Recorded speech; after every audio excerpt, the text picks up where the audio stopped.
என்னை ஆட்கொண்டவரும் நான் செவிக்கிறோருமான ஆண்டவராகிய இயேசு கிறிஸ்துவின் நாமத்தினாலே அன்பினல் வாழ்த்துக்கள். கிறிஸ்து இயேசுக்குள் மிகவும் பிரியமான அன்பு சகோதர சகோதரிகளே, நம்முடைய ஆவிக்குரிய வாழ்க்கை எதோடு கூட ஒப்பிட்டு காட்டப்படுகிறது பாருங்கள். சங்கீதத்தின் புத்தகத்தில் 52வது அதிகாரத்தில் 8வது வசனத்தை குறித்து கொண்டு தியானித்து பாருங்கள். தேவனுடைய ஆலயத்தில் இருக்கிற பச்சையான ஒலிவு மரத்தோடு கூட ஒப்பிட்டு காட்டப்படுகிறதை கர்த்தருடைய ஆவியானவர் சுட்டி காட்டுகிறார். நீங்களும் நானும் எப்படிப்பட்டவர்கள்? அவருடைய பிரசனத்தில் காணப்படுகிற பச்சையான ஒலிவு மரம். பச்சையான ஒலிவு மரம் என்று சொன்னால் செழித்து நிற்கிறது என்று சொல்லி அது கர்த்தருடைய ஆவியானவர் நமக்கு சுட்டி காட்டுகிறார்.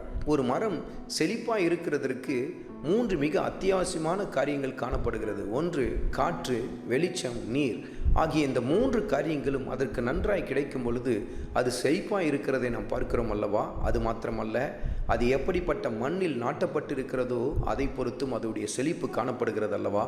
இப்படி தான் நீங்களும் நானும் தேவனுடைய பிரசனத்தில் நிலைத்து நிற்கும் பொழுது நாம் செழித்து நிற்க ஆரம்பிப்போம் பாருங்கள். ஆனால் சில பேர் ஆண்டவரின் பிரசனத்தில் இருந்து விலகி போய் விடுகிறார்கள். கர்த்தருக்கு பிரியமில்லாத காரியங்களை தங்கள் வாழ்க்கையில் தொடர்ச்சியாய் செய்து உலர்ந்து போய் விடுகிறார்கள். வசனத்தை குறித்து கொண்டு தியானித்து பாருங்கள். யோவான் எழுதின சுவிசேஷத்தில் 15வது அதிகாரத்தில் 6வது வசனத்தை குறித்து கொண்டு தியானித்து பாருங்கள். கிறிஸ்து இயேசுக்குள் நிலைத்திருக்காத எந்த மனிதனானாலும் எந்த மனுஷியானாலும் தங்கள் வாழ்க்கையிலே அவர்கள் உலர்ந்து போய் விடுவார்கள் என்று சொல்லி கர்த்தருடைய ஆவியானவர் சுட்டி காட்டுகிறார். அந்த வார்த்தையில் நிலைத்திருக்காத யாராயிருந்தாலும் அவர்கள் நிச்சயமாய் உலர்ந்து போய் விடுவார்கள். உலர்ந்து போன அந்த மரத்தின் கிளைகளை வெட்டி அக்கினியில் தான் தூக்கி எறிந்து விடுவார்கள் பாருங்கள். ஆனால் கர்த்தருடைய ஆவியானவர் நம்மை எதோடு கூட ஒப்பிட்டு காட்டுகிறார் பாருங்கள். நானோ வென்றால் தேவனுடைய ஆலயத்தில் இருக்கிற பச்சையான ஒலிவு மரத்தை போல் இருக்கிறேன் என்று சொல்லி கர்த்தருடைய ஆவியானவர் சுட்டி காட்டுகிறார்.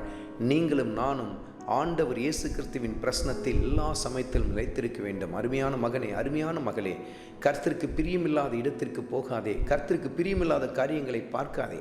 கர்த்தருக்கு பிரியமில்லாத செயல்களை எந்த சமயத்திலும் செய்யக்கூடாது. அவருடைய வார்த்தையிலே நிலைத்து நில்லுங்கள். ஆண்டவர் இயேசு கிறிஸ்துவின் வார்த்தைகளில் ஊன்ற கட்டப்படுங்கள். உங்கள் ஆவிக்குரிய வாழ்க்கையில் நீங்கள் வளர்ந்து வர ஆரம்பிப்பீர்கள். ஆண்டவராகிய இயேசு கிறிஸ்துவின் கிருபை உங்கள் அனைவரோடும் கூட இருப்பதாக. ஆமென்.